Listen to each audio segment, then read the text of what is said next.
The covers for our exclusive variant Bettie Page Curse of the Banshee 1, drawn by Jae Lee, are in, and man, they look even better in person. We have all different types of options, from the trade dress, the virgin, the black and white version on our Indiegogo campaign right now. They're ready to go, so as soon as the campaign's over, they'll be ready to ship out to you. But that's not all. Not only do we have this amazing cover, we also have gem crates on there as well, which have all types of channel swag. Different tiers where you can get t-shirts, tote bags, bookmarks, pins, coins, coasters, and more. And that's not all. You got to check out what goes up, because we have statues retailed at $200 for just 50 bucks. We have this beautiful Bettie Page statue. Plus, we also have Ken Haser sketch variants that are going up and selling out right away. Make sure to hit the link in the description to back the Indiegogo campaign. Once this campaign is over, that's it. And a big shout out to Joe LaTorre for sending through this XM Studios Robin Samurai statue. Appreciate it, Joe. What's going on, everybody? Gem Mint back again with another statue unboxing and review. Another XM Studios quarter scale samurai statue, and this time we have Robin. Before we get to the unboxing, you know you got to hit that subscribe, hit the notification bell so you don't miss a video. We're doing a giveaway once we hit our next subscriber milestone of 150K, and we're giving away this DC Premium format by Sideshow. All you got to do is be subscribed to the channel, leave a like and comment on this video, and if you hang around until the end, I'll give you more details on the giveaway. Real quick, I want to show the inside of the box that has a little biography on Robin. I really think it's cool how XM incorporates this into those boxes. And now back onto the styrofoam. So as typical, it has the black straps, has the XM logo embedded on the top. Let's go ahead and get this thing off the table onto the floor, and let's see what's inside. So first of all, it comes with the black envelope, so you already know what's inside. We have the art print. Amazing looking art print. I love the colors, so vibrant. I like the yellow orange in the background and lighting against Robin. Very cool. And in addition to the art print, it has the package contents as well as the QR code on the back, which links to the XM Studios assembly, which you don't really need because we're gonna do the assembly here. Let's go ahead and remove off the straps. Let's remove the top of the lid. And here are the pieces inside, wrapped in tissue paper and plastic. Let's get that out of here. And the first thing we'll do is take a look at this cape. Awesome sculpted cape. I really like the yellow and orange. All the shadowing and detail on the inside of the cape looks awesome. Then you have the tatteredness on the bottom, really nice touch. And you have a nice texture. It's kind of hard to see because it's so fine, but like a little cross-hatch type of texture. So much great sculpted in movement on the cape, and the tattered aspect looks even better on the outside. Then we have Robin's body. Absolutely love the outfit. The paint applications with that shininess to it, the red and green really pop. You have that quilted texture where his Robin logo is. You have battle damage on the arms. Here goes the legs. You have the shiny black, but you also have like a texture on some parts. Here goes the boots. Very like Halo or like Doom Guy, or very futuristic looking boots here. The back looks great. So much detail. The little golden yellow trim everywhere. Again, different kind of textures, different colors. The utility belt with the pouches there. Really, really well done. Different color blacks on the thighs. And then you have his left foot with that peg. Alright, so here is one of his right hand switch outs where he's holding a batarang. Super sharp batarang. This thing is not for children under 14. Same great green paint job on the gloves. And you can see the talons on his fingers. That's going to be a little bit more prominent in the other hand, but the batarang looks good. And like I said, tink tink. Alright, here's one of his left hand switch outs, and this one is just his regular gauntlet. You can see those talon claws. I think that's such a nice touch. The green paint job, the intricate kind of details within the glove on the black part here. Well done. Alright guys, so the other left hand switch out is his hand holding a short sword. Very pointy, again, just like the batarang. I like the dull colors. The glove and hand looks great. The handle, very futuristic looking. And then his other right hand switch out. So this one is with his bow staff. A lot of detail. The hand moves freely around it. You can see the different textures and how it kind of moves as a pattern as you twirl it. And it is a long bow staff. You have the tip there with that metallic red, and boom, this is how long it is. Awesome. And that's everything on the top layer, so let's go ahead and get this out of here. Bottom layer, it includes the base, it includes the portraits. Let's remove the paper and plastic, and let's start taking out some of these pieces. So first of all, you have three little root with flowers that's going to go around the brim of the base here. Great texturing, it looks realistic. Here's the bigger piece. It's got the sharp little thorns on there, so great attention to detail on that. The little flowers that haven't bloomed yet. And the last one does have a flower that's bloomed, so very nice. You have the whites and the pinks. It's a nice touch, a little pop of color on the bottom of this rocky base with the metallic bell. All right, here is one of his right arm switch outs. This one is the one that is going to be pointing upward, so he's throwing the batarang. It has the shoulder pad built in, just like the body. Great levels of costume going on here.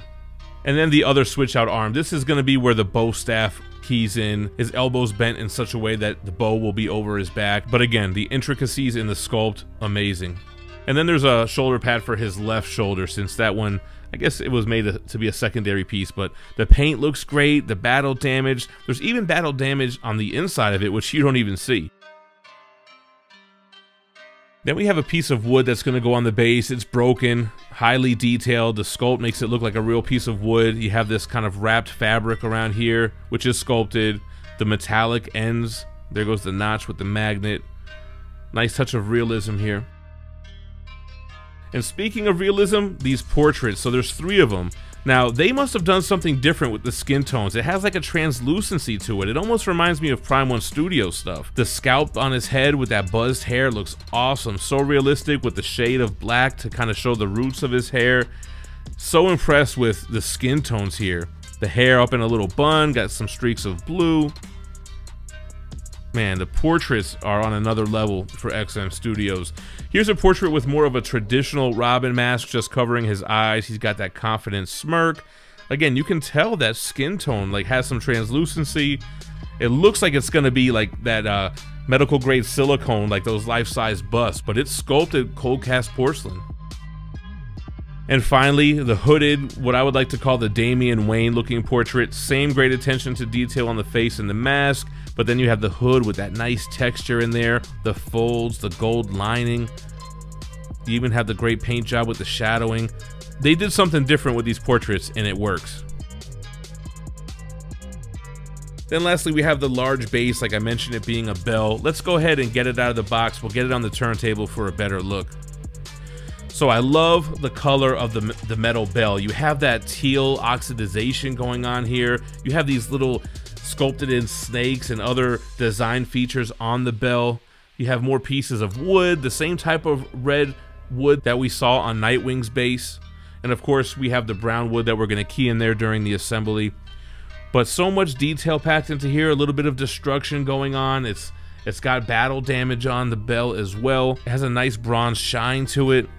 The teal little hints pop. You could even see a little root with the flower on the bottom there that's not removable, so it'll complement the other pieces that we're going to key in. But before we go into the assembly, let's give a shout out to the sponsor of this video, Street Level Hero. SLHLA.com has exclusive variant covers with new drops every Tuesday and Thursday. They have a trial of Magneto 1 Gabriel Del Otto variant available right now, which looks amazing, and you can save 10% by using the code GEMMINT at checkout. You could use that code on any item on the store anytime you shop there, just like their sister site, SpidermanBooth.com. They have the $30 mystery boxes where you're guaranteed 5 comics of retail value. One lucky box per round includes their GP, their giveaway prize, which this round, it's an amazing Spider-Man 317 CGC 9.8 signed by Todd McFarlane.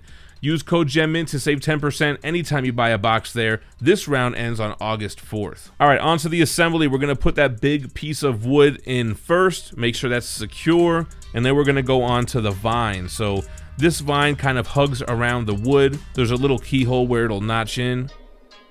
Then the other piece will go next to it, and there's another little notch. So that's the one with the flower. Then this one kind of wraps around and magnetizes to the bell. Let's get Robin in there. So like I said, he's got a long peg on his left foot. The other foot has a little notch where it'll sit flush. Looks good. Then we're gonna get on to the cape. The cape's gonna go inside here, and that sits flush. We're gonna go ahead and put his left hand without a weapon and just the talons. Then his right arm, which is upward, like I said, where the batarang will go. Let's go ahead and attach that shoulder pad. And there's the batarang. Now, there's a lot of different options you could do here. Here's the first portrait. It's got more of that samurai look to it. And you can kind of come up with different combinations. You could do the left hand with nothing, or the left hand with the sword. then the right arm with the batarang, or switch it to the bow staff. So there's different things that you can do here.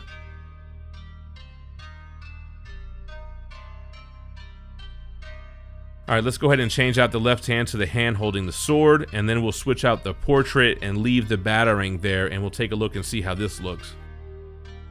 Love how that sword looks. I like how he's holding it the opposite direction, very samurai style. And the metallic paint job just really pops off of this piece.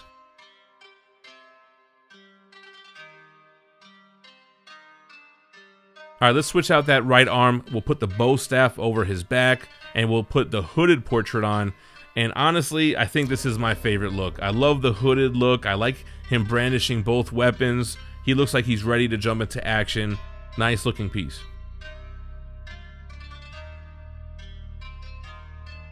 Alright guys, there you have it, the Robin Samurai statue. In this form, he stands about 25 inches tall, about 14-15 inches wide, and about 12 inches deep.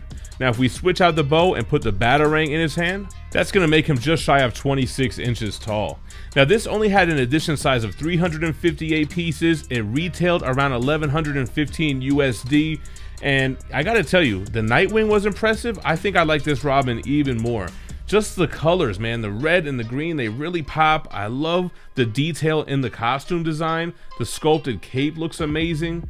I didn't expect it to have as much detail as it did. And I'm telling you, those portraits are on another level. Whatever you guys did, XM, on this statue's portraits, please continue to do them for your future pieces. Totally impressed with it. I want to hear what you guys think in the comments down below. Like I said, we're doing a giveaway for the 150K milestone, and that's all you got to do is be subscribed, leave a like, and comment on this video. Once we hit the milestone, we'll go live the following Sunday, pick a random video where I promoted the giveaway, and use a random YouTube comment generator to draw a worldwide winner. As always, I appreciate you watching. I'm going to leave you with Robin in all his forms on the turntable, and then make sure to check out my other statue unboxing and reviews on the playlist on the screen. Thanks for watching.